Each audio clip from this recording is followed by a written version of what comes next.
हम सभी इमाम मालिक रहमतुल्लाह अलैहि बने वाले हुसैन और असफल दो मिजान इमाम मालिक वाजिब असफल راوسو تاغیق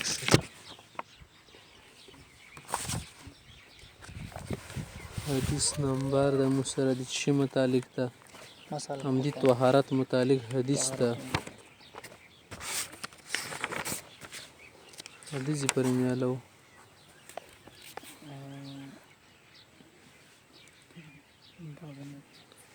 قال ابو حنيفة عن عبد الله بن دينار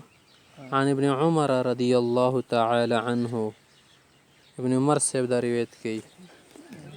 رأيت النبي صلى الله عليه وسلم يمسح على الخفين في السفر ولم يوقته توقیت نه بیان کړه وخت ته نه خدا خبره خو نشته کنه وخت ولشته صحیح ده ټیک شو وخت بوله رباسي ټیک شو صحيح صفحه نمبر 34 قال أبو حنيفة عن حماد عن إبراهيم عن أبي عبد الله الجدلي عن حزيمة بن ثابت عن النبي صلى الله عليه وسلم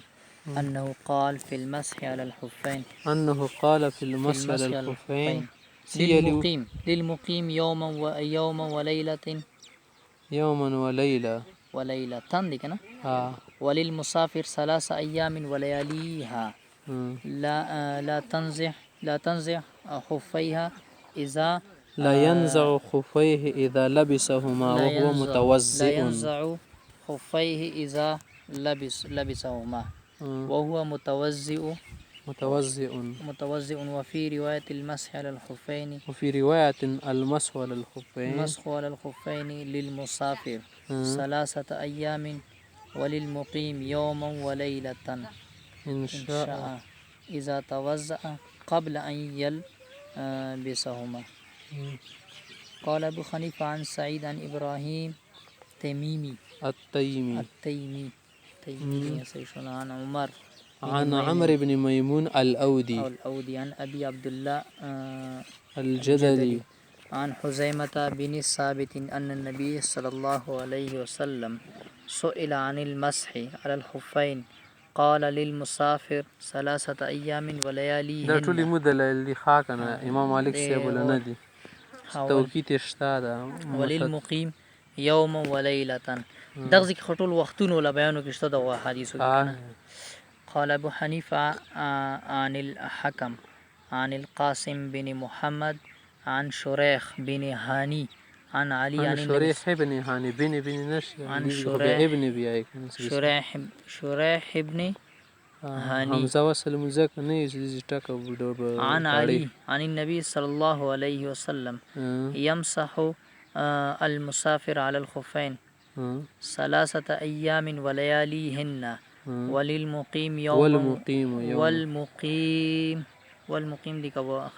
والمقيم يوما وليلة قال أبو حنيفة عن أبي إسحاق عن الأسود عن الشعبي عن عائشة رضي الله تعالى عنها قال كان رسول الله صلى الله عليه وسلم يصيب من أهلها من أول الليل فينام ولا يصيب ماء ولا يمس ماء بمعنى سيدة سمعنا غسل او داس فإذا استيقظ من آخر الليل عاد دوباره بیا کول وقت صلاة حالات دا شاید جایز سیده د زورونه صرف اهل ظاهر وغیرہ حضرات څه دي کنه او چې کې هغه داس واجب ګڼي سیده نور جمهور حضرات په نس مستحب ده کده خوب نه مخکې کول غوړي مخته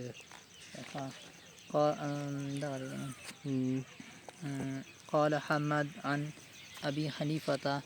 عن ابن إسحاق عن الأسود عن عائشة رضي الله عنها قالت كان رسول الله صلى الله عليه وسلم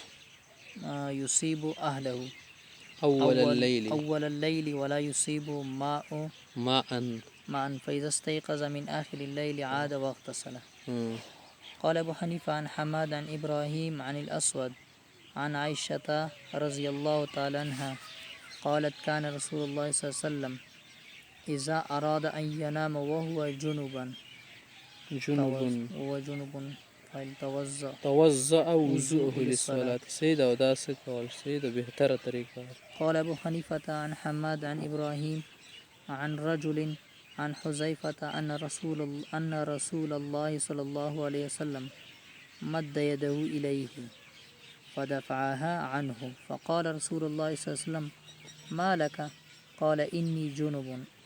اوس د پاسه یو ته پیغمبر صلی الله علیه وسلم لاس ورګد کړی و کنه لکه ستړي ماش مې په حادثه کې پیغمبر صلی الله علیه وسلم د سیزان نه غا کړل پیغمبر صلی الله علیه وسلم دې صدر باندې شوی دی یعنی دا ولې د سیکای څه علت لري چې څه د خبره ده که څنګه قال اني جنوب نه چې لکه د جنوب په ظاهره باندې شي ګندن. قال رسول الله صلى الله عليه وسلم قال له رسول الله صلى الله عليه وسلم أرنا يديك لسنة روخية فإذا المؤمن ليس بنجس فإن المؤمن ليس بنجس وفي رواية مسلمان المؤمن لا ينجس نه خچنیږي دي سره ښه کافر نجس د کومه بتینی دا کنه د پلیتای بتینی شمارل شي نه دینی کارونه سره نشي کولای لکه مونږ. قال أبو حنيفة عن حماد عن حذيفة أن رسول الله صلى الله عليه وسلم مد يده إليه فأمسكها عنه فقال رسول الله صلى الله عليه وسلم إن المؤمن لا ينجس. قال أبو حنيفة عن حماد عن إبراهيم عن الأسود عن عائشة رضي الله تعالى عنها أن رسول الله صلى الله عليه وسلم قال لها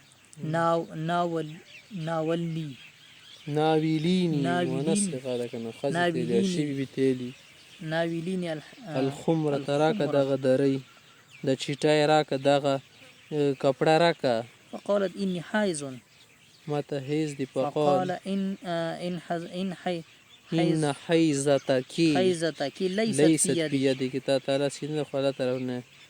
د خمره پیژنې کنه د چټي میټي سی مړه او د المنس پکای جماعت کې مخکې زمانه کې د سیوتې دی د شی بیل کده ز د لاس ورننه کوم جماعت ته د سی ورشي نبی خلک ګناه رسی دخول منه د نور شن هنه دی من ورشي نه صحیح ده.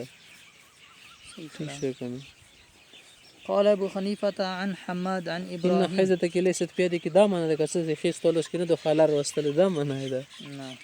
منه د لوس کې د خیز نشته لوس سپوده دا منه زنه خلکو نه بالکل اندامه خارج د خیزی تولوس کنه د حلال وس کې د جوات خبر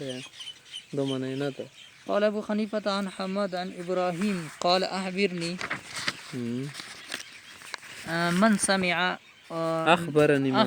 من سمع أم سليم ديك أم سليم أنها سألت النبي صلى الله عليه وسلم عن المرأة ترى ما يرى الرجل. د ام سلیم بیبي تاسو کو چې یا رسول الله د خزه څنګه خوب وګوري لکه سړای ګوري کنه اختلاف په باره کې څه مسله ده. تغتسل فقال النبي صلى الله عليه وسلم تغتسل غسل بكي خدلت کې مسله ګوره پریدا نه مسله څه ده د ام سائم مخفل کې دا اوس ګوره کنه خزه څه ده که څه د سی خوب مو وکړل صورتونه هر کې ډیر جوړیږي کنه صورتونه مرتونه پریدا بس سازي کې کله وګوري شنو ګوري کنه خارجي فرش وي نو غسل وربنه واجب ده کده سینې کنه یقینا وته نه وغیرہ ورچې شنې به نشته ټیک مخته. قال أبو حنيفة عن عائشة رضي الله عنها قالت قال رسول الله صلى الله عليه وسلم بئس البيت الحمام وهو بئس البيت الحمام ده حمام بد کوری ولی لا يستر ستر کې نشته کنه ما اون لا يطهر به صفانه دیار سره کې کنه بالکل مخکې به داسې غاوي کنه بیت الخلا هم د شیشیان یا حمامونه ګاډ واډو پکې خلک لمدل وغیرہ